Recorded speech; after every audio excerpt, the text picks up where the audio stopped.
Good afternoon. I'll call to order the meeting of the New Ulm Public Utilities Commission for the month of April 2020. The first item on the agenda is to receive and order filed the public notice that our meeting will be conducted via telephone or teleconference pursuant to the authority of Minnesota statutes section 13D.021 because of the circumstances of the COVID-19 crisis, or excuse me, virus. Does anybody have a motion? Yeah, I can make a motion to receive and order filed the public notice that the Public Utilities Commission will be conducting this meeting via teleconference pursuant to the authority of Minnesota statutes 13D.021 due to the circumstances of the COVID-19 virus. Second. We have a motion and second, and because we have two people appearing by telephone, I'm going to call on individual commissioners to ask if they have discussion for each motion, and then we will need to take our votes By roll call? by roll call. Thank you. Which reminds me, I was going to take a roll before we start. Why don't we? We can use this first vote as roll call? Good. That should Okay. work. So do you have any discussion on the motion, Commissioner Shaughness? No. Commissioner Hillesheim? Discussion on the No. motion? No? Sorry, I talked over you. Commissioner Visser, discussion on the motion? No. Commissioner Fengland? No discussion. All in favor of the motion indicate by saying aye. Commissioner Shaughness? Yes. Commissioner Hillesheim? Yes. Commissioner Visser? Yes. And Commissioner Fengland? Yes. Motion carried. Next item is to approve the minutes for our March 24th regular meeting. I'll make a motion to approve the minutes of the regular meeting held March 24th, 2020. I'll second. This is Shannon. I second. Okay, we have a motion and 2 seconds to approve the meetings from the minutes from the March 24th meeting. Any discussion on the motion, Commissioner Shaughness? No. Commissioner Hillesheim? No. Commissioner Visser? No. Commissioner Fengland? No. All in favor of the motion, Commissioner Shaughness? Yes. Commissioner Hillesheim? Yes. Commissioner Visser? Yes. Commissioner Fengland? Yes. Motion carries. All right, next is to consider the monthly utility operations report from Director. Thank you, President Heine. I don't have a whole lot of comments on that. I just wanted to point out a couple things under the engineering section.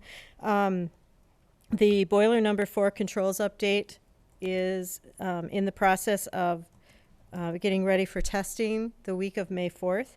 So that will be happening, and hopefully that project will be concluded soon.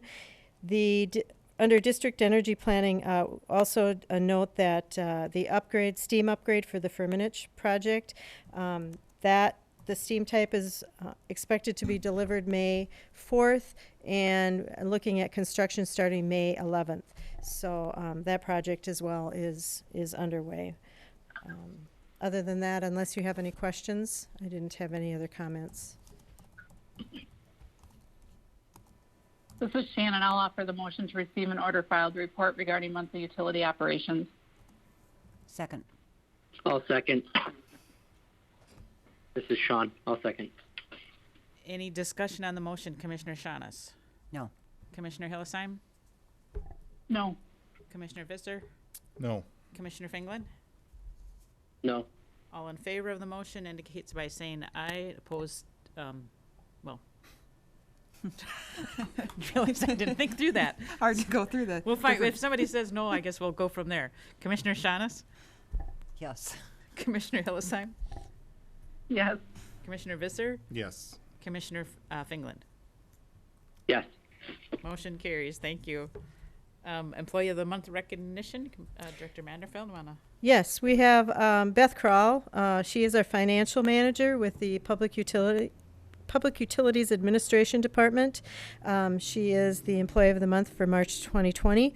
Beth came to the utilities in March of 2014. She actually came from the finance office as the previous assistant finance director. She's made a smooth transition from city government to the utilities, and she has the ability to review tasks and work from past documents, which has made her training very easy. She's a quick learner, and without her willingness and ability to be a self-starter, the training would have taken significantly more time.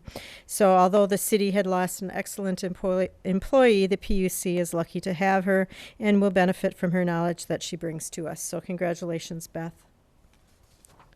Okay. I will make the motion to recognize Beth Crowell, Financial Manager with Public Utilities Administration Department, as Employee of the Month for March 2020. I'll second. Any discussion on the motion to recognize Beth Kroll? Commissioner Shaunis? No. Commissioner Hillesheim? No. Commissioner Visser? No. Commissioner Fingeland? No. In favor of the motion, or maybe I should say in favor or opposed? What would you, anybody have a good suggestion? I guess, yes, just taking a roll vote. Okay. Commissioner Shaunis? Yes. Commissioner Hillesheim? Yes. Commissioner Visser? Yes. Commissioner Fingeland? Yes. Okay, motion carries. And thank you to Ms. Kroll, who is not here tonight, but sometimes we see her. Next item is to receive a report regarding our reliability standards and performance for 2019. Good afternoon. PowerPoint's not working, so I guess I'll be using the document projector here. So if you can't hear me, tell me to speak up, please. Again, this is a yearly report we get every year. This is the electric reliability standards. And the investor-owned utilities are required to do this. We technically are not, but we do this as a good way to measure ourselves against the investor-owned utilities. Quite often we are anecdotally compared to them, and here we've got some evidence how we do when we stack up to them. And these are the rules that the investor owns have to live by. This is the equation and the description, short description of what exactly each of these acronyms mean. The SAFE, again, you see is the total number of interruptions divided by the total number of customers. SAIDI is the sum of interruptions, durations divided by the total number of customers. The KD is the number of interruptions divided by the total interruptions. Again, this year, we're doing a very nice job comparing against everyone else, especially the IOUs. We had a 0.7 for our SAFE. You can see our 5-year average, or our 5-year history. And Otter Tail Power was 1.23, and Excel Energy was 0.89. So again, we're doing significantly better. Here's a graph showing that. In a little while, in a little bit, we'll see why we're having a little bit of a spike. But again, we're doing very well compared to others. Sadie, we had a little bit of a rough year with some bigger duration outages than we've had in the recent past. But again, comparing ourselves to the IOUs, Otter Tail Power's at 75 minutes, and Excel Energy is at 96 minutes, where we're only at 68. So again, in my opinion, significantly better. And here's a graph showing you that graphically. Here's the KD. Again, well, in 18 we were worse. This year we're a little better, but a little bit on the high side. Otter Tail actually did a little better than us on this, but Excel was a little worse at 107. And there's a graph of that.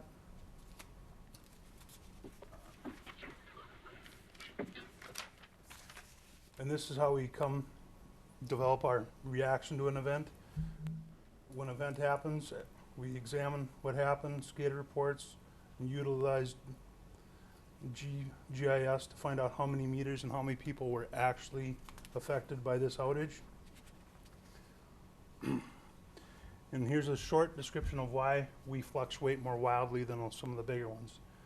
New Ulm Again, we only have 3 substations, 5 transformers, and 7,200 average customers, where Minnesota Power in 2014 had 143,000 customers in 16 cities and did not say how many substations serve those cities. Excel has just short of 1.5 million customers, and Otter Tail Power has 130,000 customers and 164 substations. Being significantly smaller means one event can have a significantly larger impact. And that again, in our service area, it's reflected. We're only about 18.88 square miles, where Minnesota Power is 26,000 square miles. Xcel Energy, just for the Minnesota zone, is 108,000 square miles, and Otter Tail Power is about 70,000 square miles. Again, size does affect us greatly in this. Now we have our major events, which caused those spikes that you saw. You can see some of these have fairly long duration and a fairly large number, so obviously it's a real driver. May 2nd, we had an equipment outage. It was a contractor error. It affected roughly a third of our customers for 22 minutes. We had an equipment-related outage on February 2nd, and if you'll remember, it says it's a switch failure, but that was during the polar vortex or whatever, and during that major temperature differential, we had a switch blow up, which took out 2 feeders, which took them 173 minutes to go get another switch out of the laydown yard, which affected 1,000 customers. Again, a pretty major number for us. And again, February 3rd, 1 day later, we had another switch fail, again due to the extreme weather. This one only affected 395 customers, but for 437 minutes. And equipment-related outage, contractor error again for 10 minutes, affected 1,140 customers. So really, those 4 outages were the majority of our whole events. The rest of our outages were very, very insignificant. Excuse me. Keys, again, to being reliable. Cable replacement, we're starting to replace some underground feeders now. Tree trimming, again, our osmos testing, and our 5-year testing of breakers, switches, and relays.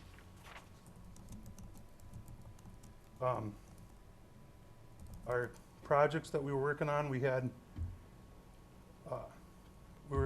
a goal of replacing all our potential transformers because we had 2 that were leaking. We've gotten the 2 that were leaking off the system, but we have not had the opportunity to do the other 5 that are in our Center Street substation due to our Boiler 4 projects and some other projects going on, but they still are in the queue to get done.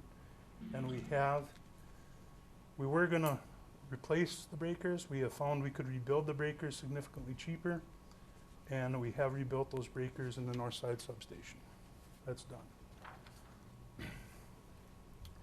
Again, for this coming year, and right now we're replacing some relays in the north side substation. We're working on doing a full coordination system study, and we're negotiating on doing when we rebuild the woodpecker line, we want to be able to feed off of 23rd North for a long duration. We're talking to Excel right now to make sure we can do exactly that. And again, rebuilding the woodpecker damaged poles. Planning things, again, 20-year study, we just did one of those.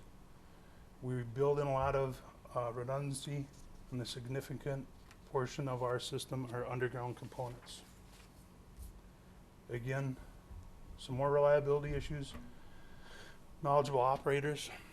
Retention of our staff has helped us in recognize the problems quickly, take appropriate restoration steps, and our internal generation capacity allows us to get back up and going even if the greater system has had issues. And we have 21 megawatts of steam and 50 megawatts of gas or fuel oil. Conclusions, we're reliable. We compare favorably with our competitors, if you want to call them that. We have adequate maintenance, system planning, and we have redundant circuits, underground components, and knowledgeable staff. And our local generation helps our reliability also. If you have any questions?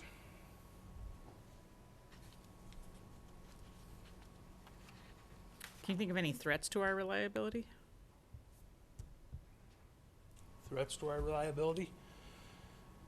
As long as we stay proactive with our maintenance and don't shortchange ourselves in our planning. Yep. I can't see, the system's in really good health right now. I can't see anything easily thought of right now. But about Right. the time you say that, Sorry. you end up eating crow. So I don't see anything right now that's a major threat. Sure. Any other questions or?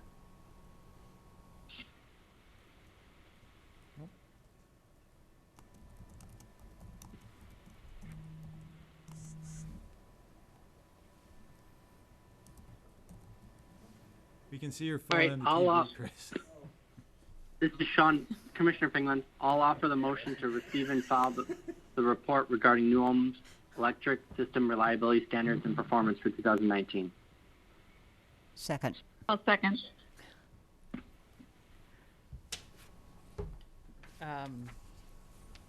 Do you have any discussion on the motion, Commissioner Shaughness? No. Commissioner Hillisheim? No. Commissioner Visser? No. Commissioner Finland? No. Take the roll for your vote on the motion. Commissioner Shaughness? Yes. Commissioner Hillisheim? Yes. Commissioner Visser? Yes. And Commissioner Finland? Yes. Motion carries. Thank you, Dan. And Chris is up again for the Tom Bovitz Scholarship.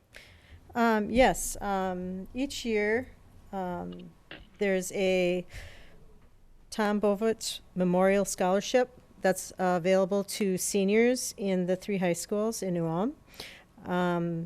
The MMUA offers a scholarship between $500 to $2,000, and the New Ulm Public Utilities offers a local winner a $500 scholarship. And so we have gotten the entries, and the winner for 2020 is Madeline Pearson from Minnesota Valley Lutheran High School. Her report or essay is attached, so hopefully you all had a chance to read that. And I guess the title was Municipal Utilities Good for All of Us. So Maddie will receive a $500 scholarship award, and then she also gets the opportunity to enter into the larger pool from MMUA to be eligible for a $500 to $2,000 scholarship. So. Good. Yep, I read Maddie's essay. I thought it was really well written. It was, Yeah. yes. I'll make the motion to receive notice of the local award for the MMUA Tom Bovich Memorial Scholarship Program. I'll second. Any discussion of the motion, Commissioner Shaughness? No. Commissioner Hillisheim? Yes. Or no. No discussion.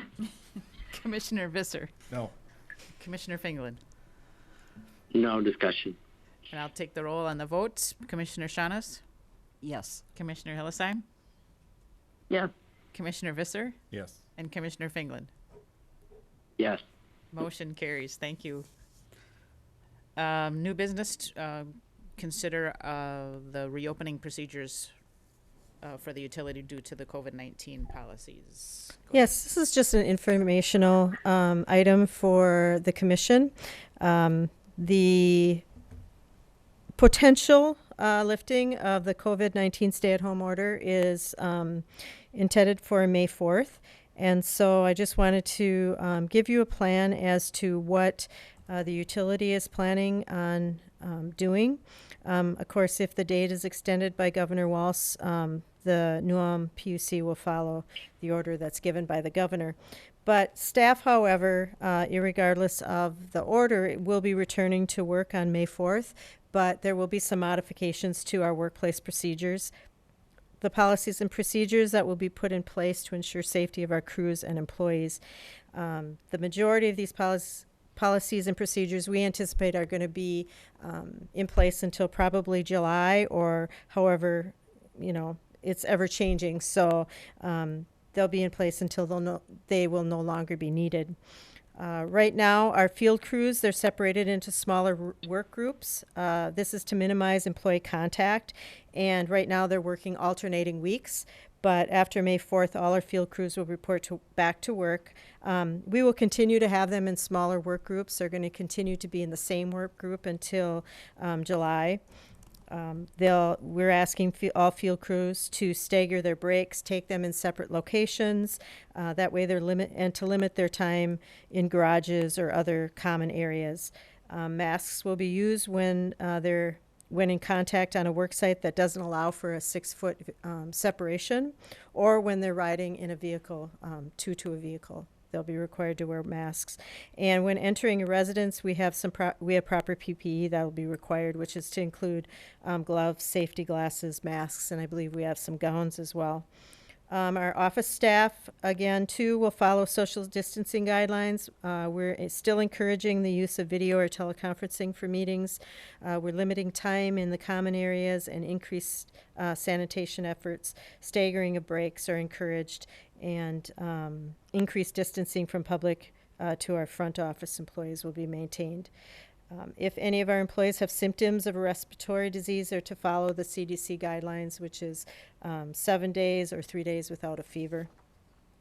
And we have purchased a variety of masks, gowns, shields, and whatever our employees need as far as PPE that they feel comfortable wearing. So just wanted to kind of give you a outline of what we plan on doing post May 4th.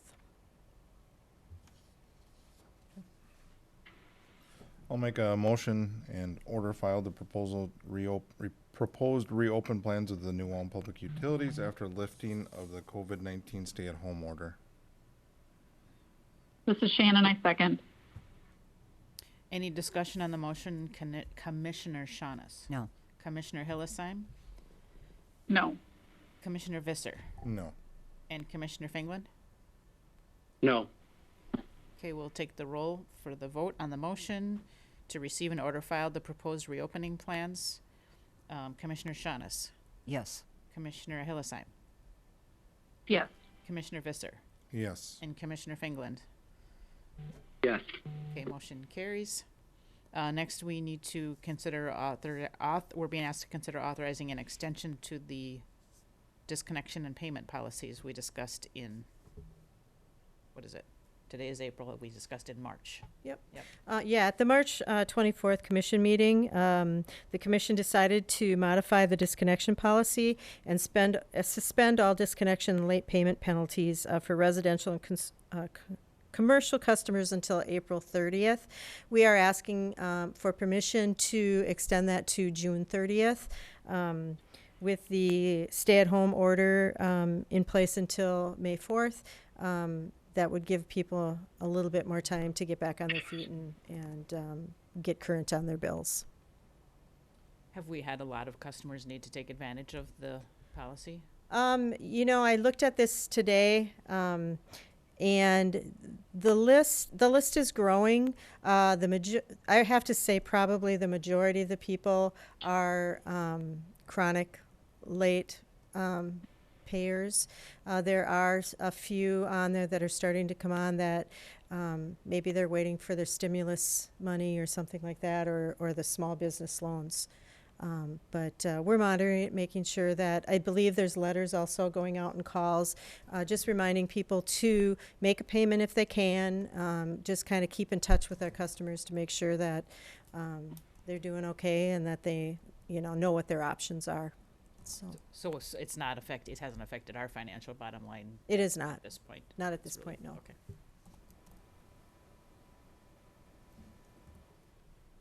I'll make the motion to authorize the New Ulm Public Utilities to waive the penalties and suspend disconnect to residential and commercial customers until June 30th, 2020, due to the declaration of COVID-19 peacetime emergency.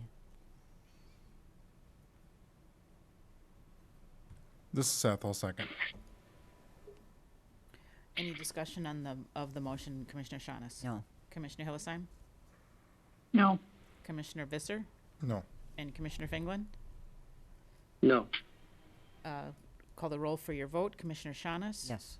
Commissioner Hillisheim? Yes. Commissioner Visser? Yes. And Commissioner Finglin? Yes. Okay, the motion carries. Next, we need to evaluate the cost of some repairs to the wastewater treatment plant. Yes, we experienced some structural and mechanical failure on one of our 3 final clarifiers late in 2019. So the collection cage and the skimmer arm failed. It took 12 weeks to get the replacement parts they needed to actually create them. And so we do now have the parts. Now we are looking to get a contractor to install those parts. We got 2 quotes. The low quote was Magni Construction for $33,595. So we're asking that you award the quote to Magni Construction.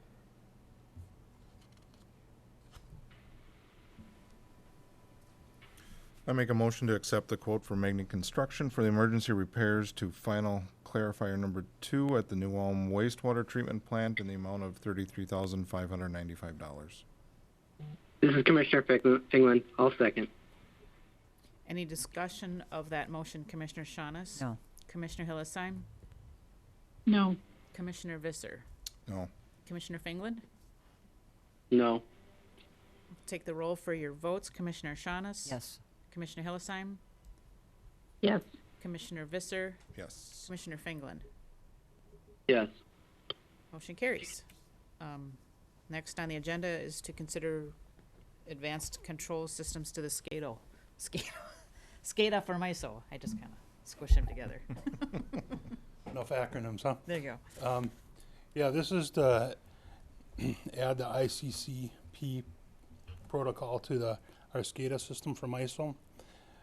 A little bit of history on this that we didn't have written on here. We got called to run in January, so we ran like we always do. Apparently there's been some changes to MISO or whatever. They typically don't recognize somebody behind the meter, and we're now behind the meter by their new definition, however we got here. And this is what we have to do to correct that issue. All we're gonna have to do is add this protocol to our SCADA system and install a building quality meter on our number 7 and our other units. And then we'll be back to being in good standing with MISO for the power generation component of the power plant. Again, I guess Dave has that written also, that MISO does not acknowledge people behind the meter. It's basically so that they can prove that when we fire up, we're producing 25 megawatts, let's say, but the city of New Ulm's using 26 megawatts. Well, we've displaced 25 of the megawatts that we were importing. Mm-hmm. So that 25 that we had coming on the system from one of our other vendors is now going somewhere else. And they need some methodology to be able to prove that. And that's why we're doing this. So MISO says we need some power. New Ulm, give us some power. Yep. We want MISO to pay us for the power we gave them, and MISO needs us to prove to them how much we gave them based on their new rules. Yep. Okay. And we want them to be able to do it that way because we put it in at a certain price, Mhm. and they will pay us our price if we can prove that we did it. Right. That's not necessarily the retail price. And this equipment will be the meter that they're willing to accept. This is the Nothing. SCADA system, and we will be adding a meter also, but that's pretty small. That's our deal. But this will put us back in good standing, yes. Okay. If there's any questions? This is Commissioner Finglin. I'll make a motion to authorize the city manager to approve the agreement with Advanced Control Systems Incorporated, ACS, for $9,960 to install an Intercontrol Center Communications Protocol, ICCP, on our supervisory control and data acquisition system, SCADA. I'll second. This is Shannon. I'll second. Is there any discussion on the motion from Commissioner Shaunis? No. Commissioner Hillesheim? No. Commissioner Visser? No. Or Commissioner Finglin? No. I'll call the roll for your votes then. Commissioner Shaunis? Yes. Commissioner Hillesheim? Yes. Commissioner Visser? Yes. And Commissioner Finglin? Yes. Motion carries. Next is to consider a natural gas interconnect regulator purchase. If you'll recall, last month we came before you asking, last month on March 24th to do the design of this system. Well, now we're just looking to purchase the hardware for these regulators. Again, the total project, Dave had set aside $50,000 to just do the design portion of it. And with this new way of doing it, he's found we'll be all in and done for $53,000, including making the modifications and repair. And this is just the regulators for our Goose Down letdown station, the Hutch Interconnect. So it's called out here as eight regulators total is what we're purchasing. So if there's any questions?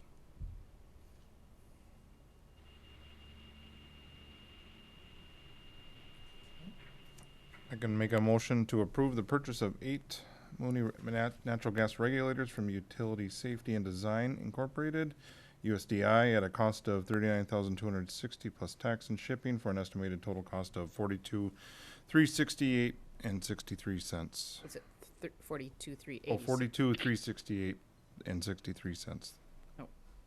Is it 42,386 and 63? Yes, sorry. 42,386,000 and 63 cents. Okay. Second. Okay. Any discussion of the motion, Commissioner Shaunis? No. Commissioner Hillesheim? No. Commissioner Visser? No. Or Commissioner Finglin? No. Okay, I'll call the roll for your votes. Commissioner Shaunis? Yes. Commissioner Hillesheim? Yes. Commissioner Visser? Yes. Commissioner Finglin? Yes. Motion carries. Finally, we have the report of claims and estimates. I'll make a motion to accept the list of claims paid in the amount of $3,019,756.44 and approve list of claims to be paid in the amount of $573,190.59. I'll second. Any discussion of the motion, Commissioner Shaunis? No. Commissioner Hillesheim? No. Commissioner Visser? No. Commissioner Finglin? No. So I'll call the roll. Commissioner Shaunis? Yes. Commissioner Hillesheim? Yes. Commissioner Visser? Yes. Commissioner Finglin?